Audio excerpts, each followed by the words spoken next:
লোকে বলে বলুক পাগল। চিৎকার চেঁচামেচি করে লাফালাফি করে জিকির করা যাবে? চরমোনাই লাফায় কেন? তোর অ্যালার্জি কেন? একটা দেখাও যে জিকিরে কোথায় লাফায়। ফেরেশতা পেছনে রশি লাগায় জাহান্নামটারে ধরে রাখ। আল্লাহ আল্লাহ আল্লাহ আল্লাহ আল্লাহ। দুইজন আলেম আসছে, তাহলে হুজুর বাসের মধ্যে কি ওঠে এখনো? আমি বলে ভাই পাহাড় তো পায় না, এই জন্য বাসে ওঠে, পাহাড় পেলে পাহাড়ে ওঠে। লাফায় কেন? চরমোনাই উজানি টের পাইছ? চরমোনাই লোভী বেশি, টাকা নগদে নিতে চায়। বাপদাদারা পীর ছিল, সেখান থেকে তারা খেলামত পেয়ে পীর হয়ে এসেছে। এই যে ভণ্ডামি সব গঞ্জাম লাগিয়ে যেতেছে।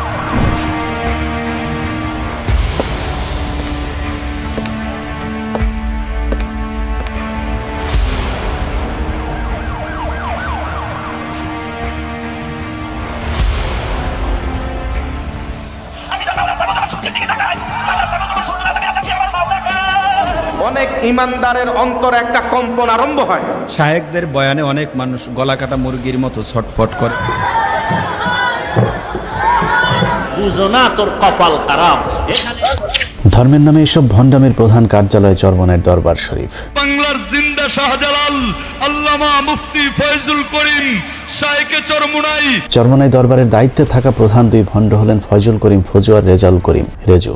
ফজু রেজু দুই ভাই জন্মগতভাবেই পীর সাহেব। তাদের বাবা ছিলেন পীর, তার দাদা পীর, তার দাদাও ছিলেন পীর সাহেব। আবার রেজু ফজুর ছেলে হবে পীর, তার ছেলে পীর, তার ছেলেও পীর সাহেব হবার ব্যাপারে মোটামুটি কনফার্ম। সব মিলিয়ে সব যেন পীরের হাট বাজার। দাদাদার রহমাতুল্লাহ হাত উপরে দিকে উঠাইয়া ডাক দিয়া বলে, গরু এদিকে আও। ডাকের সঙ্গে সঙ্গে গরুটার রশি ছিঁড়া দৌড় দিয়ে আসে দাদাদারের সামনে এসে দুনিয়ার মানুষ, তোমরা আমাদের কথা শুনলা না, গরু আমাদের কথা শুনবে। এই ব্যবসা শুরু করতে কোনো পুঁজি লাগেনি তাদের। সাপ, ব্যাং আর বাইং মাছের কেচ্ছাই তাদের ব্যবসার মূলধন। দাদাজান বলতো, ওই বাইং মাছ তোর কপাল ভালো, যদি জালের সঙ্গে তুই না ওঠো, ওদিকে টেডানিয়া কুফাইতে কুফাইতে আইতে আছে।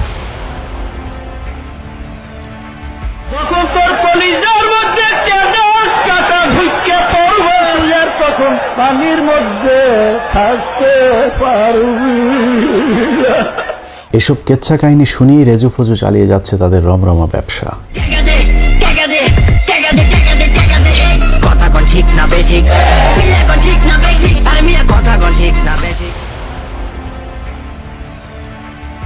ও আমার দুনিয়াদার বাবারা, চরমোনাইতে আসছে, বাবারে নৈরাশ হইয়েন না।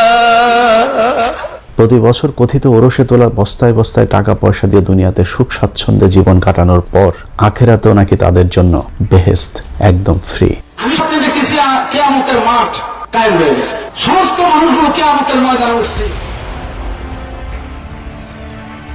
আল্লাহর ঘোষণা হলো, যারা নাকি চরমোনাইয়ের মুশাব হুজুরের কথা অনুযায়ী নেক আমল করছে, তাদের এই কিয়ামতের ময়দানে কোনো হিসাব টিসাব নেওয়া হবে না। চরমোনাইয়ের মুরিদদের জন্য মেড ইন বরিশাল লেখা জাহাজ আখেরাতের মাঠে অপেক্ষা করছে। এই জাহাজের যাত্রী কারো কোনো হিসেব হবে না, জাহাজ থেকে নেমেই সোজা জান্নাতে। সৈয়দ ফজলুল করিম রাহমাতুল্লাহ যখন কিয়ামতের ময়দানে বড় বড় জাহাজ দিয়ে রওনা করবে, মাবুদ গো দয়া মায়া করে আপনি ওদেরকে আপনার কুদরতি কোলের মধ্যে টাইনে আনেন। কিয়ামতের ময়দান হবে তামার ময়দান। এরকম তামার ময়দানে জাহাজ চলবে কোন কায়দায় বলেন? কোরআন সুন্নাহর কোনো জায়গায় খুঁজে পাই না যে আখিরাতে জাহাজের কোনো প্রচলন থাকবে বা জাহাজ নিয়ে বা কোনো বাহন নিয়ে কেউ উপস্থিত হতে পারবে। অতএব এই মন্তব্য সম্পূর্ণ মন গড়া, সম্পূর্ণ বানোয়াট এবং ভিত্তিহীন। আবার দেখবেন চরমোনাইয়ের বিরুদ্ধে একদল মানুষ জাহাজের উদাহরণ দিয়েছে, জাহাজ বাবা হয়ে গেছে। কত বড় জাহেল, মূর্খতার কত চরমে চলে গেছে। কিয়ামতের দিনের আগে কবরের আজাব মাপ পাবার নিনজার টেকনিকও জানা আছে জাহাজ পীর চরমোনাইয়ের কাছে। আমাকে সোয়াল করতে না পারে, আমি এমন ভাবে আমার মাওলাকে ডাকবো যেন তারা প্রশ্ন করতে সুযোগ না পায়। মাওলাকে ডাকতে সুযোগ না পায়। আল্লাহ আল্লাহ আল্লাহ আল্লাহ আল্লাহ আল্লাহ আল্লাহ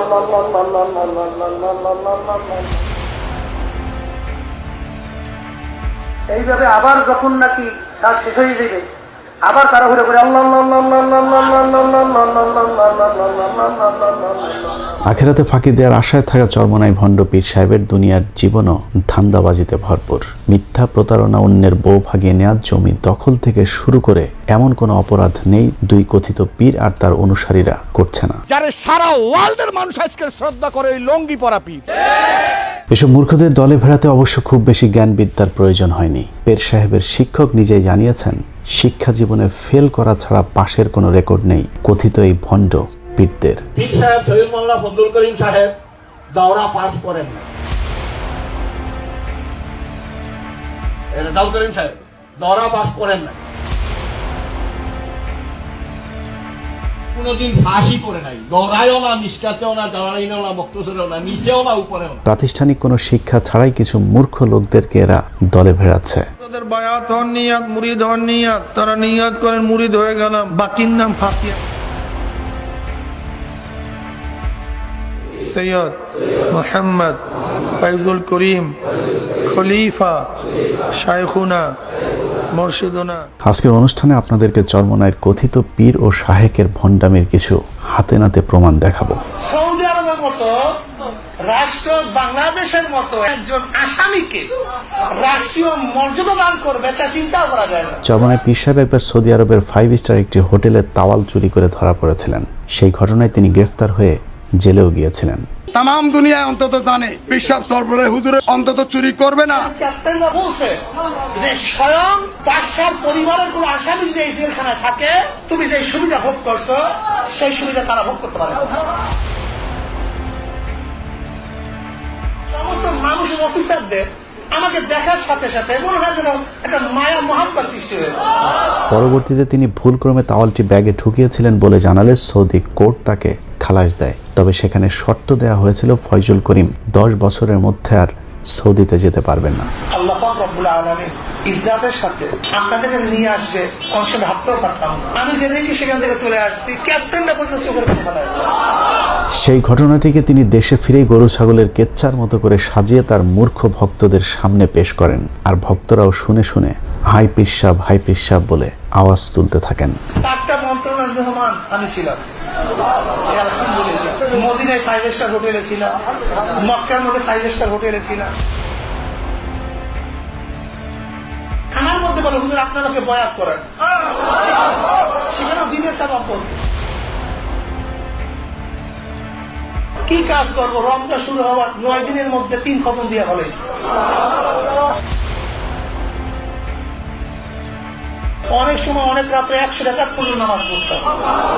ওই অনুষ্ঠানে তিনি দাবি করেন জেলের ভেতরে সবাই তাকে খুব সম্মান দিয়েছে, বাড়ি থেকে খাবার আনার সুযোগ দিয়েছে, ভেতরে বয়ান করারও সুযোগও নাকি তিনি পেয়েছিলেন। এমনকি জেল কর্মকর্তা, পুলিশের অফিসার থেকে শুরু করে সকলের সাথে তার নিয়মিত কথাবার্তা হতো। আল্লাহ পাক রব্বুল আলামিন আমাকে সেই জেলখানায় প্রতিদিন বাসার খানা খাওয়াইছে,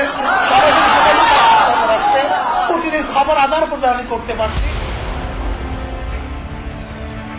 মন্ত্রী বারবার আমার কাছে বলছে আমরা লজ্জিত, তোমার এই ব্যাপারটার খোঁজ কিং সালমান পর্যন্ত সে কিন্তু প্রকাশ করছে। কিং পরিবারের ছেলেটার নাম হলো ফয়সাল, টেলিফোন নাম্বার দিল যে তুমি আমার ভাই আব্দুল্লাহকে শুধু এই কথাটুকু বলবা, সরাসরি সে যেন কিং ফয়সালের সাথে আলোচনা করে। এবার প্রশ্ন হলো, সৌদি প্রশাসনের সাথে নিয়মিত এমন আলাপচারিতার জন্য তো আরবি জানতে হবে, কিন্তু চরমনাইয়ের কথিত শাহেক আরবিতে কথা বলতে জানেন কিনা তার প্রমাণ দেখি চলুন। তার নজরে কোনো এখানে শিরক বিদআত শরীয়তের খেলাফ কোনো নজর বা কোনো দৃষ্টি পড়ছে কিনা? يقول هذا رأيت خلاف الشرع من الشرك والبدعة وغيره. ما رأينا شيء ما رأينا أي مخالفة الشرع. শিরক বিদআতের মধ্যে জানিয়ে শুনিয়ে জড়িত হবে যে আল্লাহকে ভয় দিলে কিভাবে ধারণা করতে পারে? وكيف أخبر عنا بالشرك وأنتم صدقتم هذا الكلام؟ ما كنا ندري، ما عندنا معلومات يعني عن সম্প্রতি একটি ভিডিওতে দেখা যায় চরমনাই পীর সাহেব একজন আরাবিয়ান লোকের সাথে দোভাষীর সাহায্যে কথা বলছেন। এমনকি খুব ছোট ছোট বাক্য তিনি দোভাষীর সাহায্য ছাড়া বলতে পারছিলেন না। আমরা তো প্রথম স্টেজ নিয়ে আসছি, কিন্তু দ্বিতীয় তৃতীয় স্টেজ নিয়ে তো আমাদের আলোচনা খুবই কম হয়। نحن الآن نناقش الشرك الحقيقي. এখন প্রশ্ন হলো, সৌদি জেলখানার ভেতরে থাকা অবস্থায় তিনি এত আরবি এক্সপার্ট কিভাবে হয়ে গিয়েছিলেন? সৌদি আরব আসবেন, জীবনে কোনদিন পাসপোর্ট আপনার লাগতো না, জীবনে কোনদিন বিমানের টিকিট আপনার লাগতো না, আপনি আজীবন সৌদি আরবের মেহমান বনিয়া গেলেন। এরকম আরো অনেক গাঁজাখুরি গল্প বলে ভক্তদের কাছে আধ্যাত্মিক নেতা সেজেছেন চরমনায়ের ভণ্ড পীর আর ভণ্ড শায়েক দুজনে। জনাব শেখ মুজিবুর রহমান, তেনার বাবা শেখ লুৎফর রহমান, লুৎফর রহমানের বাবা শেখ আব্দুল হামিদ। কিছুদিন আগে আওয়ামী লীগের চামচামো করতে গিয়ে চরমনায়ের ভণ্ড শায়েক শেখ মুজিবুর রহমান সম্পর্কে ভুয়া এক পরিচয় তুলে ধরেন, যেখানে তিনি দাবি করেন শেখ মুজিবের পূর্বপুরুষ শেখ আওয়াল 1463 সালে ইরাক থেকে এসেছিলেন এবং শেখ আওয়াল হচ্ছেন হযরত বাইজিদ বুস্তামির শাগরেদ, অর্থাৎ বাইজিদ বুস্তামির সাথে তার সংস্পর্শে যাওয়ার সুযোগ হয়েছে। শেখ আব্দুল আউয়াল যিনি ইরাক থেকে এসেছিলেন, তিনি বাইজিদ বুস্তামি রহমতুল্লাহ আলাইহির একজন শাগরেদ ছিলেন, তেনারই বংশধর।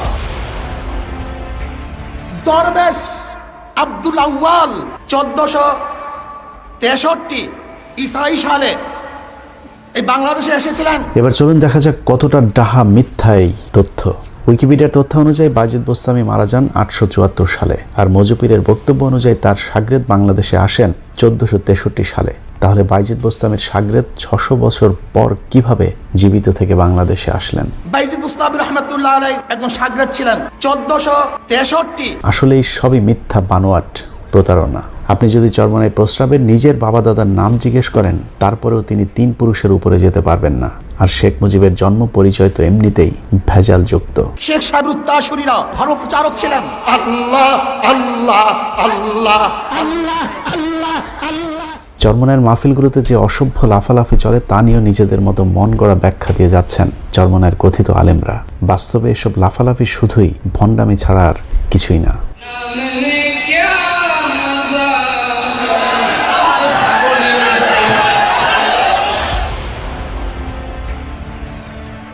পাহাড় তো পায় না, বাসে ওঠে, পাহাড় পেলে পাহাড়ে উঠে। এভাবে কোরআন হাদিসের ভুল ব্যাখ্যা দিয়ে মানুষকে বিভ্রান্ত করে যাচ্ছে এই দুই ভণ্ডপীর, আর তার শাগরেদদের অবস্থাও একই রকম। শায়েকদের বয়ানে অনেক মানুষ গলাকাটা মুরগির মতো ছটফট করেনি।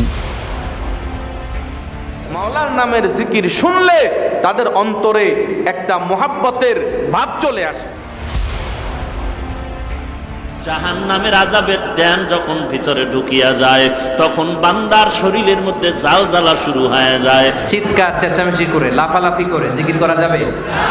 লাফায় কেন চরমনাই উজানি টের পাইছো? যিনি জিকির পরিচালনা করতেছেন ওনার ঘাড়ে ওঠা যাবে। আহাম্মক মূর্খ! ভণ্ডামি করে কোটি কোটি টাকার মালিক হয়ে ভণ্ডদের এখন ক্ষমতা লাভের স্বাদ জেগেছে। একসময় নির্বাচন হারাম ফতোয়া দেয়া এসব ভণ্ডরা এখন নারীদেরকেও ভোটের মাঠে নামিয়েছে ভোটারদেরকে আকৃষ্ট করতে। নগরীর পিতা হবার ধান্দায় বরিশালের অলিগলি চষে বেড়াচ্ছে এসব জাহাজ পীরের মুরিদেরা। ইয়া নবী আল্লাহ, এখন আমরা কি করব? আল্লাহ নবী বলতেন, যা তোরা সবাই শেখ হাসিনার পক্ষ। হাত পাকা পত্রিকার মেয়র প্রার্থী অন্তত চুরি করবে না, ডাকাতি করবে না। সিটি মেয়র নির্বাচন, তারা নির্বাচনে যাচ্ছে, আমরা ধিক্কার জানাই। সম্প্রতি দেশের প্রায় সব ইসলামী দল যখন শেখ হাসিনার অধীনে যে কোনো নির্বাচন বয়কটের ডাক দিয়েছে, তখন চরমনাই পীর সাহেব ভোটচোর সরকারের বৈধতা দিতে তাদের পাশে গিয়ে দাঁড়িয়েছে। যার কোনো বিকল্প নাই, শেখ চরমনাই, বরিশালের মেয়র চাই, শেখ চরমনাই। আমাদের সূত্র জানিয়েছে, বরিশাল সিটি কর্পোরেশন নির্বাচনে ফয়জুল করিমকে আগে থেকে নির্বাচনে জয়ের ব্যাপারে আশ্বাস দেওয়া হয়েছে, যে কারণে তাদের দলের কেন্দ্রীয় সর্বোচ্চ নেতা হবার পরেও তিনি সিটি কর্পোরেশনে মেয়র পদে প্রতিদ্বন্দ্বিতা করছেন।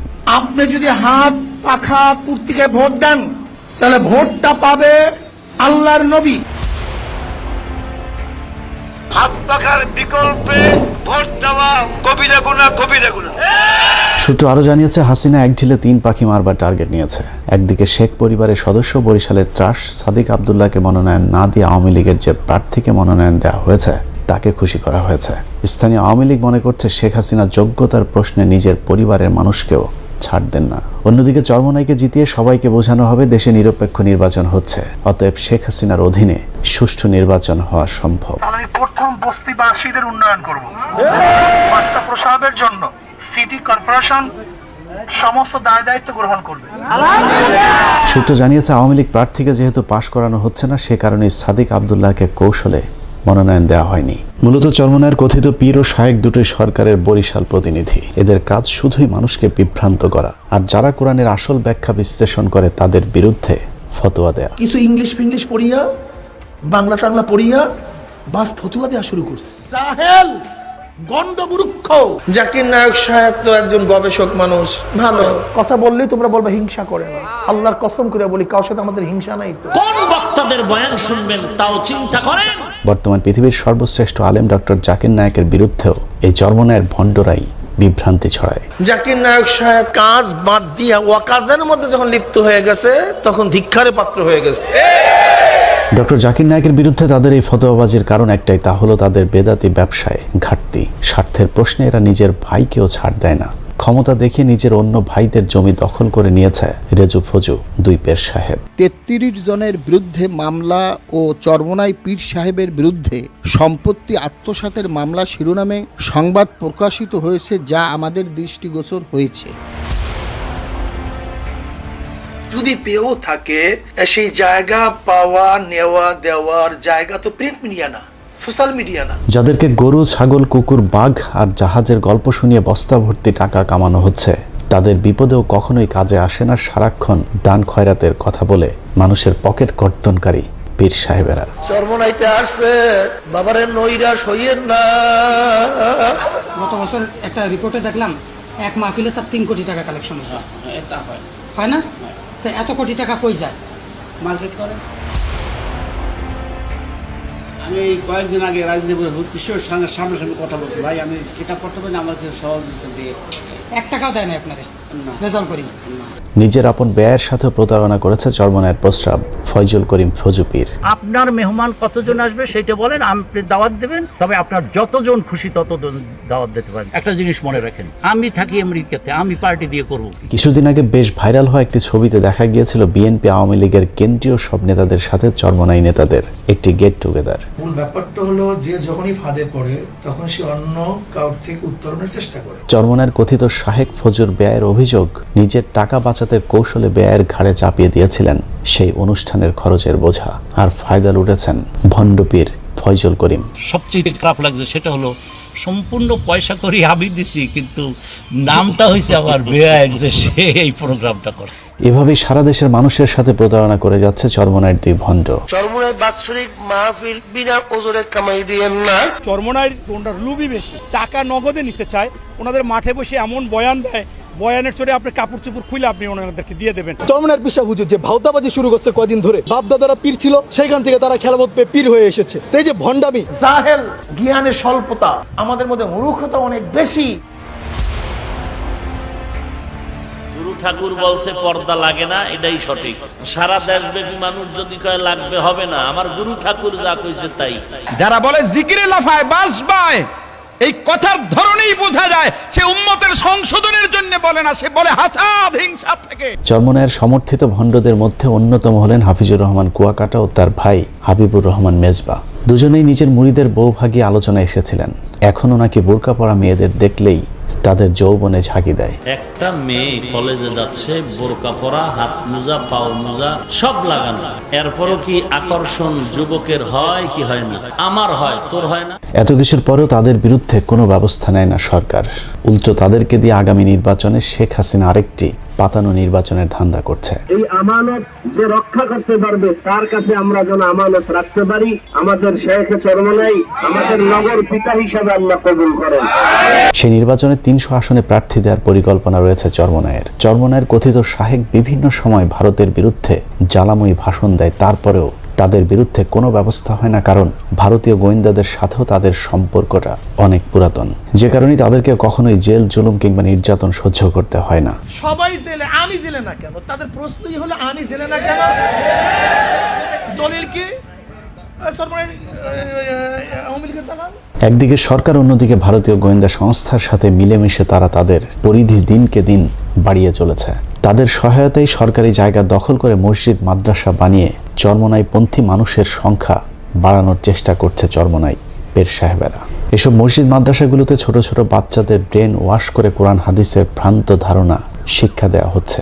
এসবের মাধ্যমে শিরক বেদাতের পথে ঠেলে দিচ্ছে দরিদ্র ছোট ছোট এসব শিক্ষার্থীদের। তবে একটু আমরা দেখি পীর সাহেব কি বলে। পৃষ্ঠা নম্বর 35 তিনি লিখছেন, দেখেন, কামেল পীরের আদেশ পাইলে নাপাক শারাব দ্বারা যাই নামাজ রাঙিয়ে তাহাতে নামাজ পড়ো।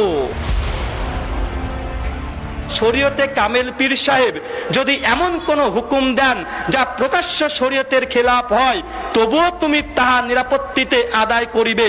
তাদের লেখা বই কিংবা ধর্মীয় আলোচনায় শুধুই বাবা হুজুর দাদা হুজুরদের আধ্যাত্মিক গাঁজাখুরি সব গল্প শোনানো হয়, অথচ বর্তমান পীরের মজেজা দেখানোর কোনো ক্ষমতা নেই। মুসলিম উম্মার মধ্যে যারা এরকম বিভ্রান্তিকর আকীদা সৃষ্টি করছে, আল্লাহ সুবহানাহু ওয়া তাআলা এইসব ব্যক্তিকে তুমি হেদায়েত দান করে সকলে বলি আল্লাহুম্মা আমিন। চরমনায়ের এসব ভণ্ডামি থামানোর এখনই সময়। কওমি আলেমদেরকেও এ ব্যাপারে পরিষ্কার ব্যাখ্যা দিতে হবে।